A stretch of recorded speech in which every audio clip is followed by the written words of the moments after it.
അപ്പോൾ കഴിഞ്ഞ വീഡിയോയിൽ പറഞ്ഞതാണ് പിറ്റേ ദിവസം തന്നെ പോകുന്നുള്ളത്. അപ്പോൾ ഇത് ഞായറാഴ്ച രാത്രിയാണ് കേട്ടോ. ധനുഷേട്ടൻ കൊണ്ടുവരാൻ വന്നിട്ടുണ്ട് ചേച്ചീനെ. ചേച്ചി മാത്രമല്ല ഞാനൊന്ന് പോകുമല്ലോ. അപ്പോൾ ഇതാ ഫുഡൊക്കെ ഇവിടെ റെഡി ആക്കി വെച്ചിട്ടുണ്ട് കേട്ടോ. പത്തിരിയും പൊറാട്ടയും ചിക്കൻ കറിയൊക്കെ ഉണ്ടായിരുന്നു. പിന്നെ അമ്മ എന്താ അവിടെ നിൽക്കുന്നത് വെച്ചിട്ടുണ്ടെങ്കിൽ തനുമോള് ഫ്രണ്ടിൽ കയറി ഇരിക്കുന്നുണ്ടായിരുന്നു കേട്ടോ. അപ്പോൾ അവളെ എടുക്കാൻ വേണ്ടിയിട്ടാണ് ഞാൻ വെച്ചിട്ട് ഇതാ ഫ്രണ്ടിൽ തന്നെ നോക്കി നിൽക്കണോണ്ട് ഇനി ഇവരൊക്കെ പോയിട്ട് വേണം എനിക്കും പോകാൻ വേണ്ടിയിട്ട്. അങ്ങനെ കുറച്ച് സമയം കഴിഞ്ഞിട്ട് ഇതാ ഞാനും കുളിച്ച് മാറ്റിയിട്ടുണ്ട് കേട്ടോ. അപ്പോൾ ഈ പഴമൊക്കെ തിന്ന് പോകണം എങ്ങോട്ടാ വെച്ചിട്ടുണ്ടെങ്കിൽ ഞാൻ നേരെ ഏട്ടൻ്റെ വീട്ടിലേക്കല്ല കേട്ടോ, അമ്മ ഇങ്ങോട്ടാണ് വരുന്നത്. അതായത് ഏട്ടൻ്റെ അമ്മ ഇങ്ങോട്ടാണ് വരുന്നത്.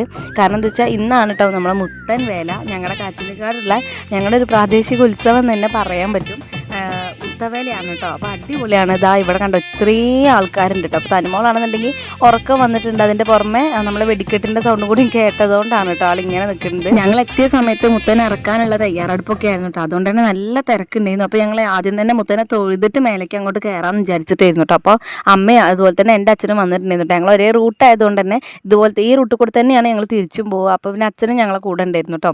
ഈ ഒരു ഉത്സവം എന്ന് വെച്ചിട്ടുണ്ടെങ്കിൽ ഞാൻ കുഞ്ഞുനാൾ മുതലേ ഞാൻ ഇങ്ങോട്ട് വരുന്നതാണ് കേട്ടോ. ഞങ്ങൾ ഈ ഒരു ടൈമിലാണ് രാത്രി വരിക, 9:30 10 മണി ഈ ഒരു സമയത്തൊക്കെ കേട്ടോ. പിന്നെ നല്ല ലേറ്റ് ആയിട്ടാണ് ഇവിടുന്ന് പോവുക കേട്ടോ. നല്ല ഓർമ്മകളാണ് ഇവിടെ. പിന്നെ വെച്ചിട്ടുണ്ടെങ്കിൽ കുറേ സമയം കഴിഞ്ഞപ്പോൾ എൻ്റെ വല്യച്ഛൻ്റെ മോനാണ് കേട്ടോ തനുമോളെ എടുത്തിട്ടുള്ളത്. അതാണ് ഞാൻ സൂമാക്കി കാണിച്ചിട്ടുള്ളത്. അപ്പോൾ അതെനിക്ക് ഭയങ്കര ഒരു ഉപകാരമായിട്ട്. കാരണം എന്താ വെച്ചിട്ടുണ്ടെങ്കിൽ ഈ തിക്കും തിരക്കിൽ തനുമോളെയും കൊണ്ട് നിൽക്കൽ കുറച്ച് ടാസ്ക്കായിരുന്നു. പക്ഷേ ഏട്ടൻ എടുത്തപ്പോൾ ഭയങ്കരമായിട്ട് കൈ ഒഴിഞ്ഞു കേട്ടോ. പിന്നെ അത് മാത്രമല്ല നല്ല രസമായിരുന്നു. ഈ വെടിക്കെട്ട് എനിക്ക് ശരിക്കും കാണാൻ പറ്റിയില്ല. അതുകൊണ്ട് ഞാൻ ചെറിയൊരു ക്ലിപ്പാക്കിയിട്ട് ആ സൈഡ് കൂടെ എടുത്തിട്ടുണ്ട് കേട്ടോ. പിന്നെ ഇതാ മുത്തനെ ഇറക്കിയിട്ടുണ്ട് കേട്ടോ. ഇതൊക്കെ കണ്ടപ്പോൾ ഉണ്ടല്ലോ ഭയങ്കര സന്തോഷമായിരുന്നു കേട്ടോ. നമുക്ക് ശരിക്കും തൊഴാനൊക്കെ പറ്റിയിട്ടോ. കുറച്ചധികം സമയം അവിടെ ക്യൂ പോലെയൊക്കെ തിക്കും തിരക്കിൽ നിന്നെങ്കിലും നല്ല പോലെ തൊഴാനൊക്കെ പറ്റിയിട്ടുണ്ടായിരുന്നു. പിന്നെ അത് കഴിഞ്ഞിട്ട് നേരെ അവിടുന്ന് മേലേക്ക് കയറിയപ്പോൾ അവിടുന്ന് ഇതാ വെടിക്കെട്ടും കാര്യങ്ങളൊക്കെ ഉണ്ട് കേട്ടോ. ഇതൊക്കെ കുട്ടച്ഛൻ്റെ മക്കൾ ആരൊക്കെയാണ് എടുത്തു തന്നത്. പിന്നെ ഇതാ അമ്മയും പിന്നെ എൻ്റെ കുട്ടച്ചയും മേമയും എല്ലാവരും ഉണ്ടായിരുന്നു കേട്ടോ. അവിടെ മേളിൽ വല്യമ്മ എല്ലാവരും ഉണ്ടായിരുന്നു, ചേച്ചിമാരൊക്കെ. അപ്പോൾ അവരുടെ കൂട്ടത്തിലാട്ടെ ഞങ്ങൾ നിന്നിട്ടുണ്ടായിരുന്നത്. പിന്നെ ഇതാ ഓരോരോ വരവാണ് കേട്ടോ. ഇതാണ് ഇനി രാത്രി കാണാനുള്ളത്. ഓരോ വരവുണ്ടാവും കേട്ടോ. അപ്പോൾ ഇതാ ഇതൊന്നും എനിക്ക് ശരിക്കും കാണാൻ പറ്റിയിട്ടുണ്ടായിരുന്നില്ല. ഇത് എനിക്ക് അവരാണ് കേട്ടോ എടുത്തു തന്നിട്ടുണ്ടായിരുന്നത്. കാരണം ആ ഒരു ഭാഗത്തും അത്യാവശ്യം തിരക്ക് വന്നിട്ടുണ്ടായിരുന്നു കേട്ടോ. അപ്പോൾ ഇങ്ങനെ ഓരോരോ കൊട്ടി വരവ് ഉണ്ടാവും കേട്ടോ. ആ വരവൊക്കെ കാണാൻ വേണ്ടിയിട്ട് നല്ല അടിപൊളിയാണ്.